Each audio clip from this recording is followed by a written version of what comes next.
just to give you a broader background before we get into that Zohar, I said, you remember, we were quoting the in Parshat LECH LECHA, the aspect of Brit Milah, and then he goes on to tell us that Moshe Rabbeinu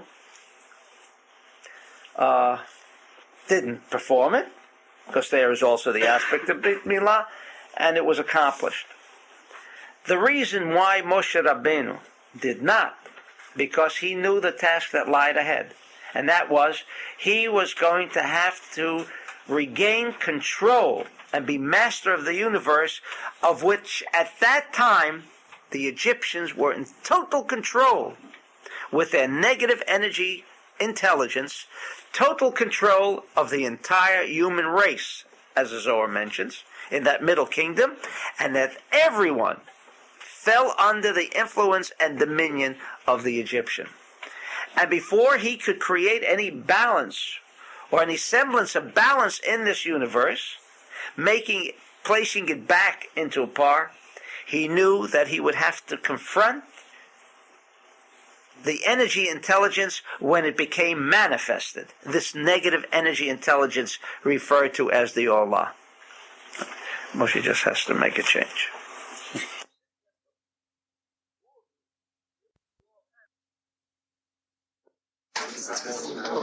Okay. Now, the Zohar mentioned that before the Jew can have dominion over the negative intelligence called the Sitra Achra or Satan or Satan, there is a requirement of the Brit, because if the Brit does not cut the Orlah at its root, then it becomes manifested, and then it's like everything else. Cutting out something rather than not permitting it to become manifest is the difference between no cancer and cancer that already has taken hold. Moshe Rabbeinu, like Rabbi Shimon, who followed in his footsteps, knew that if he was now coming, as the Zohar said, he was now coming in to make an attempt to take control over what I call the Dark Lord, who was Egypt. The actualization of that, was when it was already firmly entrenched in his own turf, and if he could now completely take, not only remove, but take this complete embodiment where his potential, remember when we do the Brit, we remove the potential. Does that mean we have now removed the Allah, the dominion of Satan in the world? No. For this particular individual, yes. Therefore, not to have, or not to enter into a kind of position of dilemma, that he become entrenched, we are required to cut him out right at the outset. Moshe Rabbeinu knew what was prepared for him. He was entering not into a physical encounter with the Egyptians. This was, in fact, as we discussed in Shemot last year, this entire encounter, the entire story of Exodus, actually took place before it happened. It took place on that metaphysical potential area. When the Jews left Egypt, it was only an actualization of what Moshe had already accomplished long before that day when the Jews left. The actualization took place. But, as we said in Bo El Paro, when God tells Moses, Bo El Paro, come to Pharaoh, and actually all of the Zohar and everyone else as a commentator raises the question, why does it say Bo El Paro? It just say Lech El Paro, go to Pharaoh. Why is he telling him come with me? He should go. And so in the absence of no understanding, they corrupted the translation, and it says, if I can quote, and you will again see a demonstration of how this important cosmic coded document has been so corrupted. because anyone who knows a little Hebrew knows that the word bo means come. And so in chapter 10, in Exodus, verse 1, it says, "And the Lord said unto Moses, Go in unto Pharaoh." And that is a corruption. Because the word bo, there's no way of twisting that word into meaning come. And because of a lack of understanding of the text, you take the liberty of corrupting the meaning and say, "Go unto Pharaoh." All right? But we know that it meant, "Come with me." In other words, God, meaning that's the force. Come and let's do battle where the battle belongs, on the level of 99%, or the level of consciousness where the potential, where the seed lies. Because if you can eradicate, or at least create a dominion over evil on a metaphysical level, then the actualization will never take place. There will never be dominion of evil if you can deal with it on a metaphysical level, which is what Kabbalah is all about. Why treat the sickness? Why treat the symptoms when we are at least beginning to be provided with methods by which we can treat not the symptoms, which is what science is all about, but rather get into the potential, into the cause before the actualization. So, when Moshe, as the Zohar says, and this is the secret, now the Zohar is not that clear, and then when I said I did not know the answer to that question, only now did I myself put it together, by realizing that the Zohar brought that factor in, and just preceding the incident of Moses, he says Brit accomplishes dominion over the evil force. And so for Moshe to be in a position that he can say he took the full manifestation, not the seed as we do in Brit Milah, but the full manifestation, and then eradicated it with its manifestation. So in other words, he took away the potential and the actualization both at the same time. It makes it disappear, basically. And so he dealt with the actualization. Because if you deal only with potential, you then can still have him come about again. Brit Milah only moves him from that area, but that doesn't mean the Satan is eradicated because we have made Brit Milah. Check what we said in the morning. You boil the water, but the water disappeared, but it's still there. But the water, the energy, intelligence of the water is still there. All right? Therefore, Moshe did not create and permitted that kind of environment, that kind of circumstance to arise, where then the Satan, which had become actualized in his son, now was prepared to take him into his clutches and even bring him to death, as the verse says. But this was the intent of Moshe. This was the intent of Moshe, and he needed Zipporah, which he explains there. He needed his wife.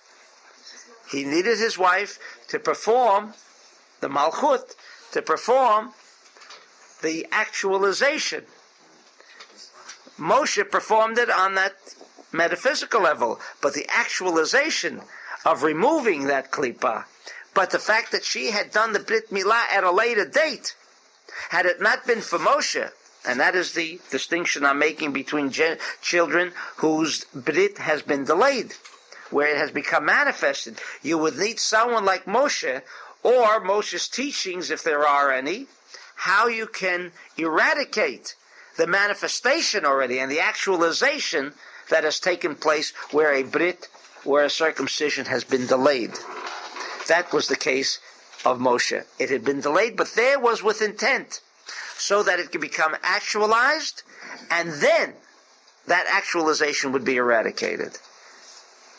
So basically, anybody who had delayed Brit is doomed, unless he studies something. Not doomed.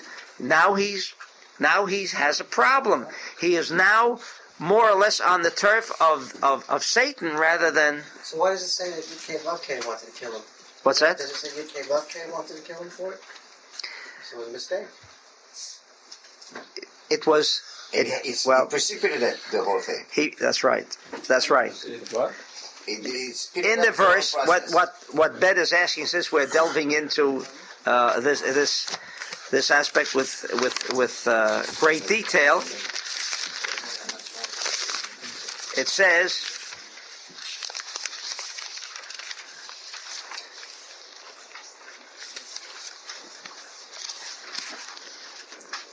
Vayivkesheu Hashem vayvakesh hamito, and he sought to kill him.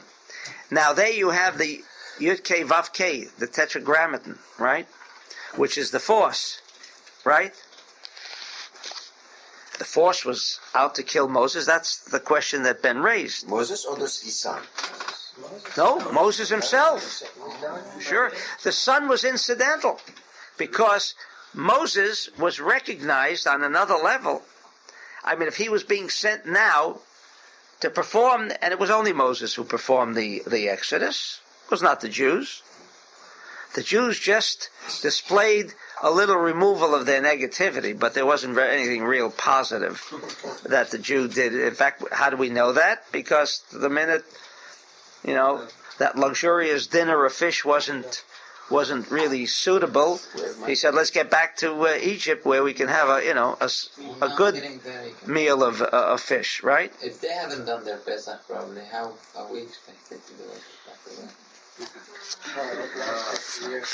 Well, that's why they all died and came back again. So we're doing a good job of preserving the onslaught and the Exodus. How could we ever think of achieving anything? So we discussed that in our lecture, in our evening sessions on Mashiach, and I.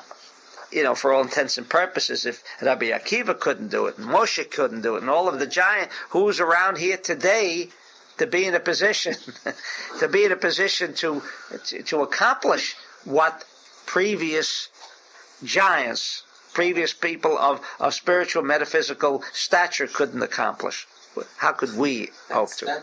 But we have answered how that is possible. We have answered that. He's also saying Baderech Bamalon, in the way in the hotel. Why it's important to mention in the hotel. Not only that, why does he have? And it came to pass on the way at the lodging place. Why should it just say? And it didn't come on the way to the hotel. Why is he telling me about what's happening on the way to the hotel? Tell me the story. Where did it happen? In the hotel, right? Why do I need it in the hotel is what Chezi is raising. Why do I have to know where it happened? And what happens if it happened outside? I mean, it must be in the hotel? It could happen anywhere. But it also said, but we can probably stay on these, let's see, there's 3 verses. We probably spend a couple of years on it, but that's not what I want to do here tonight, right? What? Now we'll get back to the Yud Kei Vav Kei. The force works, and its intrinsic characteristic is to work in favor of positivity. However, we know what Aveira means, transgression. Aveira. Does it mean the word sin? No. Aveira, because there's so many other words for sin, avon, pesha, right? Now we have a new word, Aveira, also used to indicate transgression, sin. But Aveira comes from that simple word, avar. In other words, when we create a kind of short-circuitedness, what happens with the electricity? It was drawn into the bulb. Where does it go? Well, it goes into that little black space on the area surrounding where the electric current comes out. It's been passed over into the dark Lord, into the black Lord. What happened here was because the Satan had become manifested and actualized. He has then, what comes through that male sexual organ, we said? A powerful force. That powerful force is the force. And here, Satan was in control of the force because he was permitted to become manifest. He was now using that same force, like in a bulb. You have positive and negative, is that right? Is there a different kind of electrical current in the positive pole as there is in the negative pole?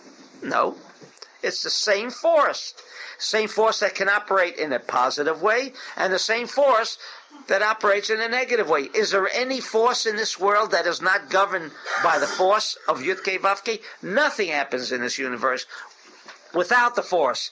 The only difference is how this force becomes actualized. Whether we, through Aveirot, pass it over and it becomes manifested in the dark side, or it becomes manifested in the white side. That's the only difference. But it is always the force that makes things move. Whether the Satan cannot exist, says the Zohar, only and provided we furnish him with his sustenance. How do we furnish the Dark Lord with his sustenance? Is by providing him with that energy with which we draw and pass it over to him. When we create a short-circuitedness, you create something called black, the Dark Lord. There he is at every bulb. Or, unfortunately, for most people, they can only see that situation occurring in the bulb. I mean, why do you have black around where the short circuitness occurred? Why black? Why anything? But that's what's indicated. That current has been passed over to the Dark Lord, and that's what happened over here. And therefore, it says that the force was being united to an extent. And in fact, that's the whole tikkun process where we draw it out. All right? So we understand to that extent of what Moshe was out to accomplish. In other words, he was actually acting as a double agent. He was permitting the Satan to believe that he's going to become his partner. They're going to operate together. Right? Hashem, Yud-Kei Vav-Kei, Vayivkesheu, and they met. But when they meet, that's when he can destroy him. But he permitted this meeting of Satan and Moshe. He permitted it, Moshe, so as to be able to provide or bring back dominion of the force over the Dark Lord, which was Pharaoh.